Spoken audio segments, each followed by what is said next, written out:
দুই নাম্বার বলছিলাম কাফের, কি বলছিলাম? দুই নাম্বার বলছি কাফের, তিন নাম্বার বলছি মুনাফিক। কাফের কোরআনে কারীমের বর্ণনা অনুযায়ী কাফের চেয়ে মুনাফিক আরো ভয়ঙ্কর। নাউজুবিল্লাহ। এটাও আমার মুখের কথা না, আল্লাহ রাব্বুল আলামিন কাফেরের আগে মুনাফিকের কথা কোরআনে কারীমের মধ্যে দিয়েছেন। কোরআনে কারীমের 9 নাম্বার সূরা, সূরা তাওবার 68 নাম্বার আয়াতে তাদের বর্ণনা দিচ্ছেন মুনাফিক এবং কাফেরের। ওয়াদাল্লাহুল মুনাফিকিনা ওয়াল মুনাফিকাতি ওয়াল কুফারা নারা জাহান্নামা খালিদিনা ফিহা হিয়া হাসবুহুম ওয়া লা'নাহুমুল্লাহ ওয়া লাহুম আযাবুন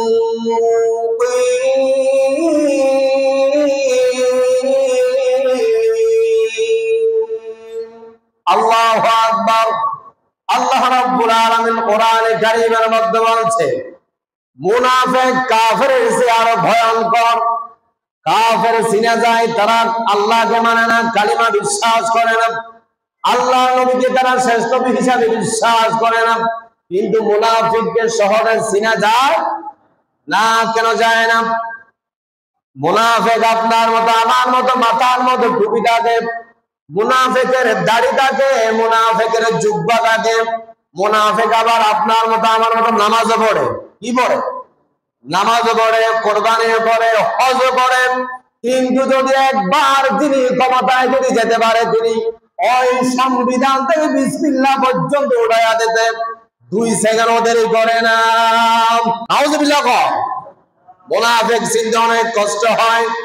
আপনার মতো আমার মতো দেখতে কত সুন্দর, লেবাস কত সুন্দর, ইসলামিক লেবাস পরে, দাড়ি রাখে, মাথায় টুপি, জুব্বা পরা দেখলে তো আমরা একটু সম্মানও বেশি করি, ঠিক না? মনে করি না এই ব্যক্তিটা অনেক ভালো মানুষ মনে হয়, দেখা যাচ্ছে এই মানুষটা অনেক তাকওয়াবান মনে হয়, দোকানে নাকি একটা চাউ খাওয়ার দাওয়াত দেয়, আছে না নেই? আছে না নেই? কিন্তু যদি ক্ষমতা পায়, একবার যদি ক্ষমতা পায় মানুষকে লোভ লালসা দেখিয়ে, তাহলে আপনার ক্ষতি করার জন্য সে 2 সেকেন্ড দেরি করে না। সে হচ্ছে মুনাফিক। সে কি? মুনাফিক। আল্লাহর নবী কাফেরদেরকে সহজে চিনতেন, আল্লাহ নবী কাফেরদেরকে সহজে চিনতেন, মুনাফিককে চিনতে পারতেন না, বিশ্বাস করতেন। ইয়া রাসূলুল্লাহ, আপনার সাথে আমরা আছি, আপনি যান যুদ্ধের ময়দানে, পিছনে গিয়ে আবার পালিয়ে আসে, আছে না নাই? এটা হচ্ছে খুব মারাত্মক মুনাফিক। হযরত ওমর ফারুক রাদিয়াল্লাহু তাআলার নাম শুনেছেন? হযরত ওমর ফারুক ইসলামের সেকেন্ড খলিফা। কত নাম্বার? সেকেন্ড খলিফা হযরত ওমর ফারুক রাদিয়াল্লাহু তাআলা দুনিয়ায় থাকতে জান্নাতের সার্টিফিকেট পেয়েছে, জান্নাতে যাবে, কোনো সন্দেহ নাই। আছে? সন্দেহ নাই। হযরত ওমর ফারুক রাদিয়াল্লাহু তাআলা আনহু তিনি কিভাবে ভয় করতেন? তিনি মদিনার মধ্যে একজন সাহাবী ছিলেন, তার নাম হচ্ছে হযরত আবু হুযায়ফা ইবনে ইয়ামেন। আবু হুযায়ফা ইবনে ইয়ামেন, ইনি এমন একজন সাহাবী ছিলেন, রাসূলের যে গোপন কথা রাসূল সবগুলা হযরত আবু হুযায়ফা ইবনে ইয়ামেনকে সবগুলা শেয়ার করতেন। সুবহানাল্লাহ। হযরত ওমর ফারুক কার কাছে চলে গেল? হযরত আবু হুযায়ফা ইবনে ইয়ামেনের কাছে গেল। যাওয়ার পরে বলতেছে, রাসূলের সাহাবী হযরত আবু হুযায়ফা ইবনে ইয়ামেন, আপনাকে আমি একটা প্রশ্ন করব, আপনি আমার এই প্রশ্নের উত্তরটা দিবেন কষ্ট করে। তিনি বলতেছে, ও হুযায়ফা, আপনার কাছে আমি একটা কথা জানতে চাই, মদিনার মধ্যে কে কি রকম? আল্লাহর নবী তো আপনাকে হয়তো সব বলে দিয়েছে, আল্লাহর নবীর সব গোপন কথা তুমি সাহাবীকে বলে দিয়েছে।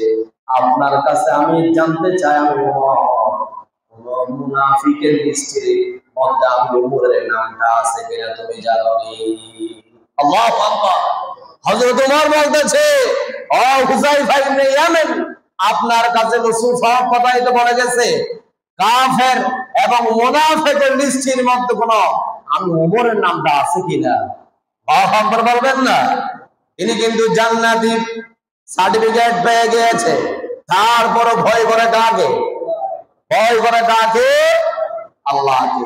মুনাফিক ওই লিস্টের মধ্যে কোন আমি ওমরের নামটা আসেনি? ও হুযায়ফা ইবনে ইয়ামান, আপনি একটু আমাকে বলেন, আমার থেকে ভয় লাগতেছে, আপনি আমি জান্নাতে যাব কিনা এখনো কোনো গ্যারান্টি আসেনি? জান্নাতে যাব নাকি জাহান্নামে যাব, কবরে যাওয়ার পর নাকি মার শুরু হয়ে যায় এখনো জানেনি। নিজেকে তো আমরা সবাই ফ্রেশ দাবি করতেছি, কিন্তু হযরত ওমর এমন একজন আল্লাহর নবীর সাহাবী, তিনি কি করেছেন? তিনি দুনিয়ায় থাকতে জান্নাতের সার্টিফিকেট পেয়েছে, তারপরও বলতেছে, ও হযরত আবু হুযায়ফা ইবনে ইয়ামান, আপনার ওই মুনাফিকের কাছে যে লিস্টটা আল্লাহ রাসূল প্রকাশ করেছে, ওই লিস্টের মধ্যে আমি ওমরের নামটা আছে, তুমি আমাকে বলে দাও।